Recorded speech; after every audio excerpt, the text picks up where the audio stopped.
தங்க உங்க பேர் சொல்லுங்க, அம்மா அப்பா பேர் சொல்லுங்க. அம்மா என் பேரு ரம்யா, அம்மா பேரு ஆராயி, அப்பா பேரு கார்மேகம். உங்க கணவர் பேரு சக்திவேலு. ஒன்று சொல்கிறேன், கொஞ்சம் கேட்குறீங்களா? ஏதோ சொல்லுங்க. ஒரு தெய்வம், பெண் தெய்வம், உங்களுடைய தெய்வம் பெண் தெய்வம், சரியா? ஆமாம்மா. அந்த பெண் தெய்வத்துடைய அனுகிரகத்தில் ஏதோ ஒரு விதத்தில் நீங்கள் தப்பி பழச்சிட்டீங்க. ஏன்னு கேளுங்க, உங்கள் அம்மா வழி குடும்பம் பூரா வந்து பெரிய குடும்பம் தான் அழிஞ்சு போச்சு. அதாவது ஒரு ஒட்டு உறவு உதவி உதவி எதுவுமே இல்லை, சரியா? அதே மாதிரி ஏன்னா தாய் தகப்பன் தான் ஃபஸ்ட்டு ஆணி வேறே. அவங்க நல்லா இருந்தால் தான் பிள்ளைங்க நல்லா இருக்க முடியும். இன்னொன்று கணவர் வழி இல்லை. அதே அதுவும் இல்லையே இந்த பெண் பிள்ளை அப்படிங்கிறது ரொம்ப ரொம்ப இது. உங்களுடைய இருப்பிடம் அந்த ஊர் கிடையாது, வேற இடம். ஊர் விட்டு ஊர் போயிட்டீங்க, பொழைக்க போன மாதிரி, சரியா? சரியா போயிட்டீங்க. அது மாத்திரம் இல்லைம்மா, நீங்கள் வந்து தன்னுடைய சொந்த இடத்தெல்லாம் இழந்துட்டீங்க. கை விட்டு போயிடுச்சு எல்லாமே. சொந்த இடம், பூர்வ சொத்துன்னு சொல்லுவாங்கள்ல, அதெல்லாம் உங்களுக்கு சுத்தமாக ஒரு சல்லி பைசாக்கா லாபம் இல்லை, சரியா? அதை காட்டிலும் உங்கள் அப்பா வந்து ரொம்ப கஷ்டப்பட்டார். ஆனாலும் அவங்க வீட்டில் உள்ளவங்க வழிகளையும் துரோகம் தான் அதிகமாக அனுபவிச்சார். துரோகத்தை சம்பாரிச்சார், துரோகம் தான் கிடச்சிச்சு. அவர் வீட்டில் இருந்தும் பிள்ளைகளுக்காக சொத்து பத்து அது கொடுக்க இது கொடுக்க எதுவுமே இல்லை. ஆனாலும் சரிதானம்மா? ஆனாலும் நீங்கள் கை உண்டி கர்ணம் பாஞ்சு உங்கள் தாய் தகப்பனுடைய அவங்க 2 பேரும் ஒத்துமையாகவும் வாழலை, நல்லா சந்தோஷமா வாழலை. அப்பா வந்து குடிச்சிட்டு வீட்டுக்கே வர்றது இல்ல, சந்தோஷமா வாழலை, தனி உலகம். ரெண்டாவது தனி உலகம் மாத்திரம் இல்லைம்மா, அவருடைய வேற ஒரு பாதையில வந்து பாதங்களை பதிச்சாரு. அங்கேயும் அவருக்கு நிம்மதி கிடையாது. ஃபர்ஸ்ட் ஆரம்பத்தில் உங்க அப்பா குடிக்கலாம் மாட்டாரு, நல்லவர் தான். ஆனா உங்க அம்மாவை வந்து பழி சமத்தினாரு. என்னைக்குமே ஒரு மனிதர் எந்த ஒரு தவறு இருந்தா அது தவறு நம்ம கிட்ட இருந்து வருமானுங்கிறத ஆராயணும். உங்க அம்மா பாவம், உங்க அம்மா வாய் தான், மற்றபடி உங்க அம்மா வந்து எதுவும் புத்திசாலியா எதுவும் இல்லை. கெட்ட பேரும் உங்க அப்பாவே வந்து, அப்பா கெட்ட வழியில போனாலும் அவர் வந்து அம்மா மேல கெட்ட பேரை வந்து பழி சமத்துட்டாரு, சரியா? அதே சமயத்துல நீங்க வந்து ஒத்த பிள்ளையும் கிடையாது உங்க அம்மா அப்பாவுக்கு, ஆமா, ஒத்த பிள்ளையும் கிடையாது. ஆணும் பெண்ணும் கலந்து பெத்தாங்க உங்க அம்மா. ஆனா அவரும் ரொம்ப கஷ்டம். நீங்களாவது பரவாயில்ல சுதாரிச்சிட்டு இருக்கீங்க. ஆனா உங்க அண்ணனே கஷ்டத்துலதான் இருக்காரு. ஏன்னா அவருக்கு வந்த துணைவி யாரும் நல்லா கிடையாது, நல்லவங்க இல்ல, நல்ல வாயாடி.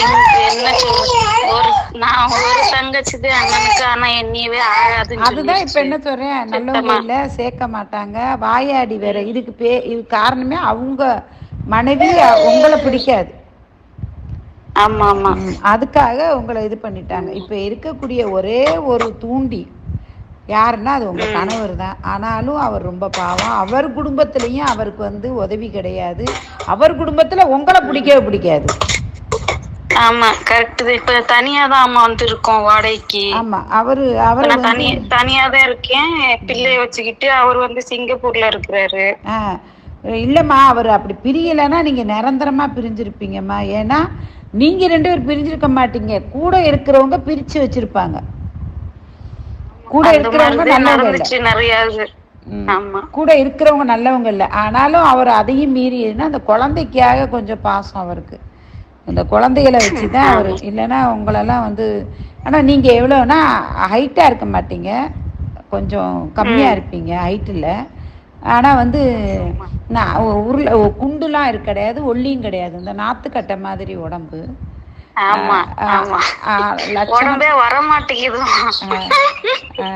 லட்சணமான முகம், மூக்கு வந்து நீளமான மூக்கு கிடையாது, கொஞ்சம் அப்படி இது பண்ண மாதிரி மூக்கு, அழகான பல்லு, வருஷ பல்லு, சிங்கப்பல்லு, சரியா? அதே மாதிரி முடி வந்து ரொம்ப ஹைட்டு கிடையாது, மீடியமானது தான். அதிகமாக முடி கொட்டும், கவலைகள் அதிகமாக இருக்கும், வயிற்று பிரச்சனை அதிகமாக இருக்குது, மூட்டு பிரச்சனை, கால்கள், தலை வந்து அதிகமாக உங்களுக்கு தலைவலி அதிகமாக ஏற்படும், சரியாம்மா? தலைவலிதான் மெயின். அதை இதை யோசிச்சே பாதி தலை வந்து வெடிச்சிரும் போல இருக்கு எனக்கு. கொஞ்சம் நிம்மதியா இருங்க. நீங்க ஒருத்தவங்க தான் இருக்கு இந்த குழந்தைகளை பாத்துக்கிறதுக்கு. அவர் வந்து கொஞ்சம் தடம் புரண்டாரு. இப்போ கொஞ்சம் மாறி வராரு. உங்களுக்காக நான் வந்து இந்த அமாவாசைக்கு தவம் இருந்து பூஜை பண்ணுறேன். உங்கள் குடும்பம் செய்யமா நல்லா வரும் அப்படிங்கிறத வேறு எங்கேயும் போய் ஜோசியம் அது இதெல்லாம் பார்க்க வேண்டாம். நீங்கள் என்ன விசேஷமானதாக என்ன ஒரு இதாக இருந்தாலும் எனக்கு முன்னாடி சொல்லுங்கள், நான் முன்கூட்டியே சொல்லிடுவேன். அதை வச்சு நீங்கள் இது பண்ணிக்கிறங்க. ஆனால் என்ன ஒரு கொடுமை, உங்கள் குழந்தைகளுக்கு வந்து தோஷமுள்ள ஜாதகமாக இருக்குது. வளர வளர கொஞ்சம் பிரச்சனைக்கு இல்லை உள்ளதாக இருக்குது. அதை நம்ம சரி பண்ணிக்கிறலாம் தவத்தினால். ஒன்றும் கவலைப்படாதீங்க. எதிர்காலம் நல்லா இருக்குது. எல்லாமே அழிஞ்சு போனாலும் இப்போ கைப்பிடி இடத்தோட வண்டி வாகனத்தோட கையில் காசு இல்லேங்காத அளவுக்கு இருக்குது. ஆனால் உங்களுக்கு அன்பு காட்டுறதுக்கு ஒரு உண்மையாக ஆள் இல்லையேங்கிறது அப்பப்போ ஏங்குவீங்க. அன்பு இல்லை உங்கள்கிட்ட. உங்களை அதாவது உங்கள்கிட்ட இருக்குது. உங்களை வந்து புரிஞ்சுக்கிட்டு சொல்லுவாங்கள்ல ஒரு 10 பேர், என்னம்மா சாப்பிட்டியா வச்சியா தூங்குனியா இருந்தியா கேட்குறதுக்கு அள்ளிப்பாக்க ஆள் இல்லை, முள்ளிப்பாக்கம் இது இல்லைங்கிற மாதிரி இருந்துகிட்ருக்கு. ஆனாலும் உங்கள் வீட்டுக்கார்ட்ட எதிர்த்து பேசவோ இது பண்ணாதீங்க. அவங்க வீட்டில் வந்து உங்களை வந்து தவறாகவே சித்தரிச்சுக்கிட்டு இருக்காங்க. சரியா?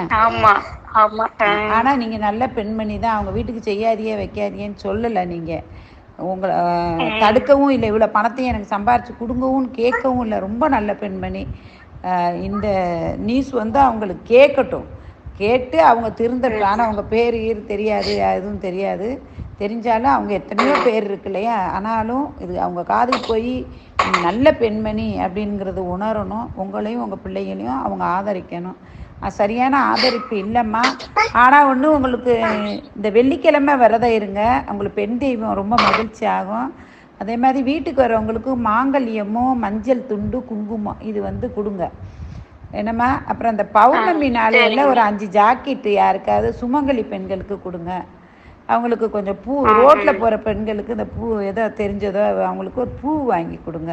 இதுதாம்மா உங்களுக்கு அந்த இது செய்ய வேண்டியது. அந்த சொல்லுவாங்க ஏதாவது செய்வனை இவனை இருக்கா, அதெல்லாம் எல்லாத்தையும் உங்கள் தாய் 4 இன்னும் ஒரு விஷயம் என்னென்னா முக்கியமான விஷயமா, 3-4 தலைமுறையாக பெண்கள் உங்கள் வீட்டில் சந்தோஷமாகவே இல்லை. உங்கள் அம்மாவும் நல்லா இல்லை, உங்கள் பாட்டியும் நல்லா இல்லை. நீங்கள் தான் இப்போ கொஞ்சம் தட்டி இருக்கே. உங்களோட முடியுது துன்பம்லாம். உங்கள் பிள்ளைங்க நல்லா இருக்கும், பயப்படாதீங்க. சரியாம்மா? வாழ்க வளமுடன். அம்மா சொல்லுங்க தங்கம், பேசிட்டு இருக்கேன். இப்ப அவங்க இங்க வந்துட்டு எதுவும் தொழில் எது செய்யலாமா, செய்ய முடியுமா? கண்டிப்பா செய்ய முடியும். வந்த பிறகு எனக்கு கால் பண்ணுங்க, பேசுறேன். 2வது எதுவுமே சொல்லாதீங்க. அவர் இஷ்டப்படி பண்ணட்டும். ஃபோன் எடுத்து என்ன யார்கிட்ட பேசுறீ வைக்கிறீன்னு கேட்காதீங்க, எங்கே போறிய வரியன்னு கேட்காதீங்க. வெறும் அன்பு மாத்திரம் காட்டுங்க. இப்போ தான் கொஞ்சம் திருந்தி இருக்காரு. நேராக உங்கள்கிட்ட தான் வருவார். சரியா? அன்பா இருங்க. வாழ்க வளமுடன்மா.